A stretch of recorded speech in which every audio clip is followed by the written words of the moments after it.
And Stars, Coliseum Rock. I really liked the album. I thought it was really, hard hitting. It worked as an album altogether, as opposed to some of the other Stars albums that I didn't think were real. Did you have any fun with them?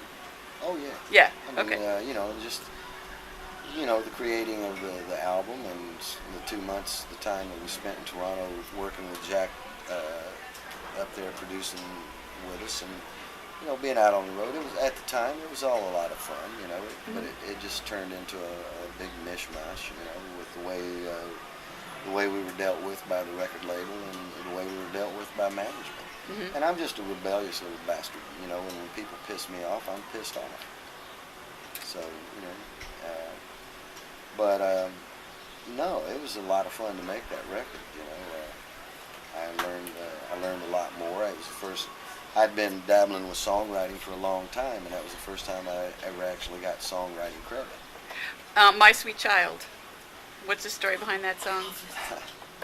Michael and I were talking one night, and he used to talk to me a lot about, stuff that about what I'd been through, and about, the fact that I had a daughter and that I didn't get to see, and been going through a lot of stuff with that, and finally getting to see her. And so I had been doodling with this piece of music, and one day in rehearsal I showed it to him, and they asked me what was that. Was that a song? And I said, well, sure, Okay.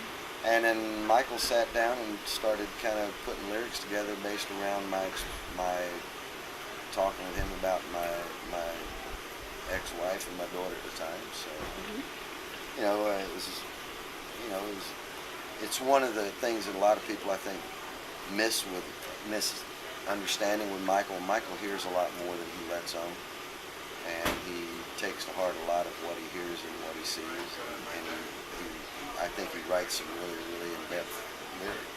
And that was one of the songs that I think he really took a lot of effort and time to say something meaningful. Do you think all the songs are meaningful, or just that one in particular? Uh, Because certainly some of his lyrics are pretty irreverent. Oh, some of this, he's a songwriter. There's sometimes when you just got to put it in people's faces, but no, I think for the better part, most of the songs were, really a lot of time spent, being, approached with a lot of thought. Okay. And I just like the way Michael, I think Michael's a really dynamite lyricist. And how did you go then from Stars to where you are now?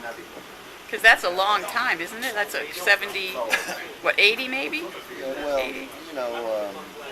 After Stars and I went our separate ways and stuff, I worked with a lot of different situations. I worked with Richie Havens for a while. I worked with Peter Noon from Vernon Sermons for a while. I did a lot of session work.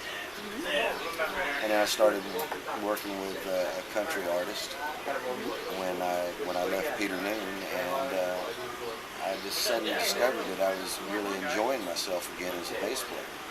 And one of the reasons why I stopped playing bass finally was, as a songwriter, I was playing a lot, writing songs, playing rhythm guitar, and I got an opportunity to make an album, and I said, you know what, it's time to make the switch. And I was getting bored playing bass guitar. Was the country stuff more your roots, or did you not play country when you were a kid? Oh no, country was my roots. Yeah. First music I ever heard was Hank Williams. Of course, I was never an Elvis Presley fan. I was always more of Buddy Holly and Johnny Cash. And then, of course, the Beatles came along, and then Jimi Hendrix. But country music was always part of my life from day one. What's the most surprising thing about you that I don't know, or that people generally don't know about you? Beats the hell out of me. I don't know. Okay.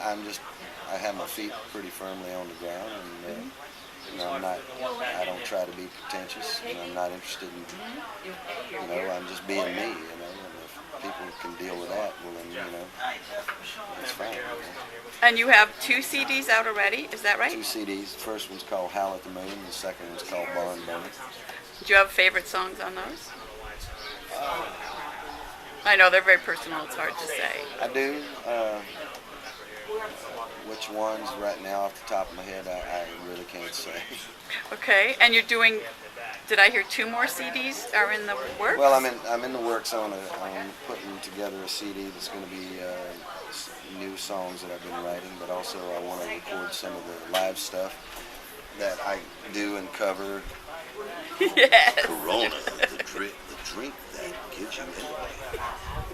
I want to do some. I've had a lot of people asking me about recording some of the songs we cover, and so I'm going to put together something recorded live from some of that. Would you actually do it live, like at a bar, or you mean you do it in a recording studio with a live audience? No? No? Do it in a saloon somewhere. Yeah? If you're going to go live, make it Make real it live. warts and all.